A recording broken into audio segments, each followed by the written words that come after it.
Madam Chair, why are you harassing Twitter? Congressman, thanks for the question. As you might know, the FTC's work on Twitter goes back a decade. Back in 2000, I'm not talking about a decade. I'm talking about now. 12 demand letters in 10 weeks, over 350 separate requests you've demanded of Twitter. Why are you harassing them? Twitter has a history of lax security and privacy policies.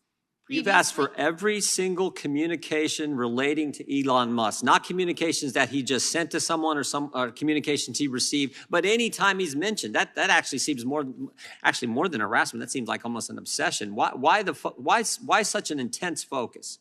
So, Congressman, again, it was found that Twitter's lax privacy policies allowed unauthorized users to co-opt Twitter accounts, including that of Fox News. Subsequently, Twitter voluntarily entered into a consent order with the FTC.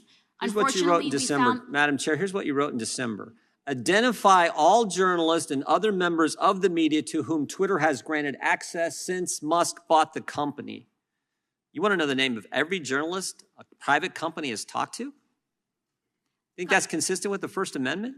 Congressman, as a former journalist, I take extremely seriously the valuable work that they do and understand that there can be instances in which government action is unjustifiably particularly, Madam Chair, if I could just interject, particularly in the context here. I mean, it's bad enough if you got government asking a private company about who are the journalists you're talking to. You name 4 of them and say, we want the other names of any journalists you may in fact be communicating with. That's bad enough.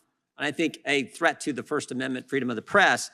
But in the context of giving us information about how government had suppressed speech on these platforms, that's the context you're asking for. I think that's particularly troubling, don't you? Congressman, the consent decree that we have prohibits Twitter from sharing personal information with third parties. When we read in the papers, like everybody else, that Twitter may have granted access to third parties, that's what our teams were seeking information about. Again, this is a company whose history with the FTC goes back a decade. We got limited time. Madam Chair, who is David Roque?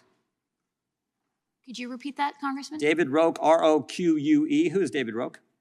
I'm not familiar with that. You deposed him last month, June 21st, 2023. David Roque is the independent partner for Ernst & Young's independent assessment of Twitter's program. That's part of this consent decree. Do you know what Mr. Roque said in that deposition?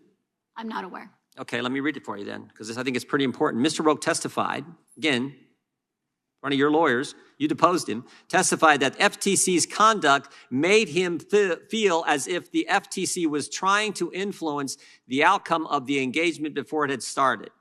He said, in some of the discussions that we were having with the Federal Trade Commission, expectations were being conveyed about what those results should be before we had even begun any procedures. So they're the independent assessor in this consent decree the FTC has with Twitter, and you're telling the guy who is the person. He's the guy. He's Joe the accountant who's going to get this information. You're telling him, you're putting your finger on the scale, telling him what you want the outcome to be, and he's supposed to be the independent fact finder. Why are you doing that? Congressman, I'm not familiar with those. Because it was just filed today, but we are. This is filed in court today, and this is your deposition. I'm happy to take a closer look at it and be back in touch. I will say as a general matter, we want to make sure that the assessors and auditors that are responsible for overseeing compliance are doing their job. You say Mr. Roque's line, what he testified here, what's been filed in court today, that there were suggestions of what they would expect the outcome to be, they being the FTC. There were suggestions of what they wanted him to go find in his independent assessment of the consent decree agreement between the FTC and Twitter. Again, I'm happy to take a close look and we can be back in touch with you about that allegation, but our staff are consummate professionals.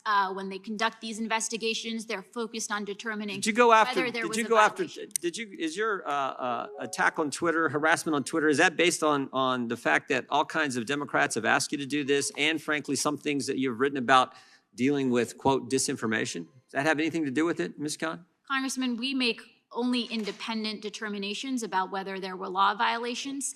The statement from Chairman Nadler, the statements from the letter, the press release and the letter from 7 Democrat senators that had no impact on it, that's not why you're doing it? Absolutely not. We look very closely at the specific matter at hand. Again, 12 Twitter demand is- letters in 10 weeks telling the independent assessor, hey, put your finger on the scale. This is the results we want. That's not harassment, and it had nothing to do with the fact that every Democrat in this town seemed to be telling you to go after Twitter. Our focus is on protecting people's privacy and security. Twitter has sensitive data on 150 million Americans, including private messages. We need to make sure, especially given its history going all the way back to 2010, we're doing everything to make sure Twitter is complying with the order. That's fine. Don't put your finger on the scale, and don't attack the First Amendment and the rights of journalists.